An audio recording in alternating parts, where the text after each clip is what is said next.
Hello and welcome to DC's Ronald Reagan National Airport and this gorgeous departures hall here in Terminal 2.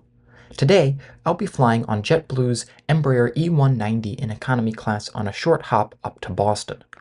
This gorgeous departures hall holds the check-in desks for all the airlines that use Terminal 2 here at DCA, which are American, United, JetBlue, Alaska, and Delta. At each end of the hall there is a security checkpoint, which I got through in about 2 minutes. Once through security, you enter an identical hall just down the level from the departures hall. This hall has a variety of shops and restaurants, and several concourses jut out from it. JetBlue uses Concourse C, and my flight today will be leaving from gate C28. Unfortunately, my plane was delayed leaving Boston, so the flight was delayed for about 40 minutes. When the plane finally showed up, the turnaround time was quite quick, and we were soon boarding. JetBlue boards in groups labeled A through F. I would be in Group C for this flight, but I couldn't figure out what the deciding factor was for what group you would be in. So if anyone knows, please let me know down in the comments below. Here's a good look at our plane, a 13-year-old Embraer E190 registered as November 329 Juliet Bravo, though the cabin certainly makes the plane look much older than 13 years old. JetBlue configures their E190s with 100 economy class seats in a 2-2 configuration. Unfortunately, these seats have definitely never been updated since the plane was delivered, and it shows. While the seats are relatively comfortable and have decent padding and recline, they are very old and cracked. What's more, the plastic covering on the seats has hardened, so it feels like you're sitting in an old couch from the 60s with that fake leather that is just cracked and uncomfortable. The IFE screen is also very small, has terrible color, and can only be adjusted from a control button on the armrest that doesn't work very well at all. The headphone jack, which is in the other armrest, needs the earbuds to be rotated a certain way so you can hear out of them, and if you bump the earbuds even a little bit, the sound goes completely haywire. The selection is also not great. There are no movies or TV shows that I could find, but there are about 30 live TV stations, as well as a moving map that just flickered through all the different angles. JetBlue also advertises free Wi-Fi aboard their entire fleet, but unfortunately, it wasn't working today. On a previous flight that I took with JetBlue, the Wi-Fi did work and it was fast enough to browse social media. The legroom is good, and just for reference, I'm 5'11", but JetBlue claims to have the best legroom in coach, though in my opinion, Southwest's legroom is better, at least compared to the legroom on the E190, as I have not tried JetBlue's A320s or A321s. The windows on all the E-jets are quite large, which is a bonus. There is also the bonus of not having a middle seat. We pushed back about 45 minutes late and taxied over to DCA's runway 1.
left turn to avoid DC's airspace, we turned to the north for this 1 hour hop to Boston.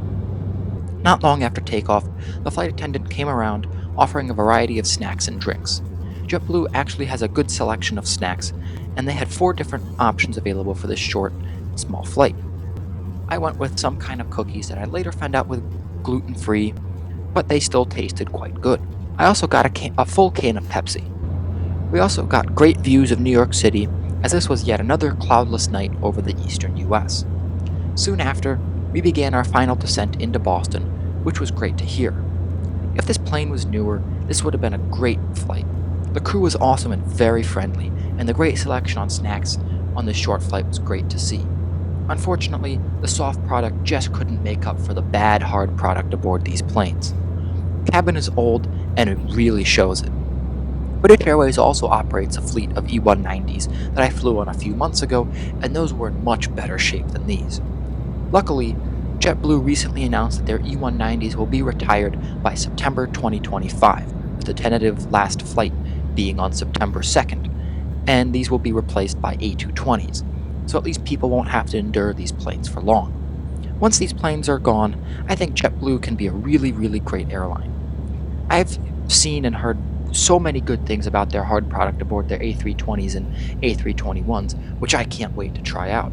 And their IFE screens and free Wi Fi are huge bonuses.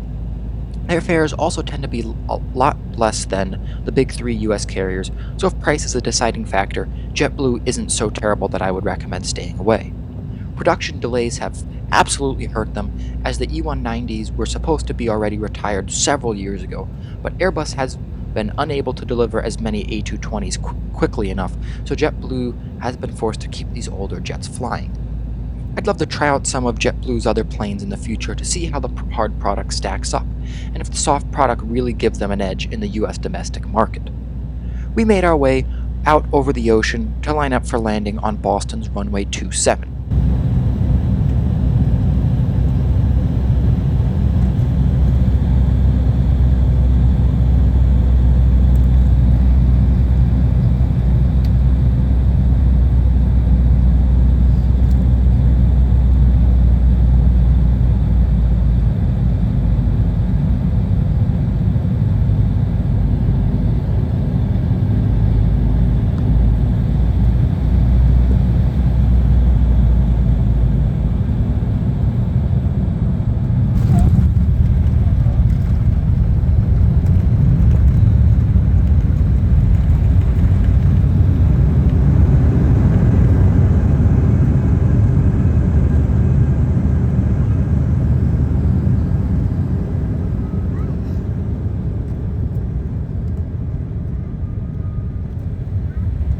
The taxi wasn't too long, which was great, as I had a train to catch and the delay didn't help, and we soon arrived at our gate at Terminal C, JetBlue's home here at Boston. Once I was off the plane, I had to quickly make my way through the terminal as the delay meant that I needed to hurry to catch my train from North Station so I could get home. Thank you all for watching, and if you enjoyed this video, then be sure to hit the like and subscribe buttons, and I will see you all in my next trip report.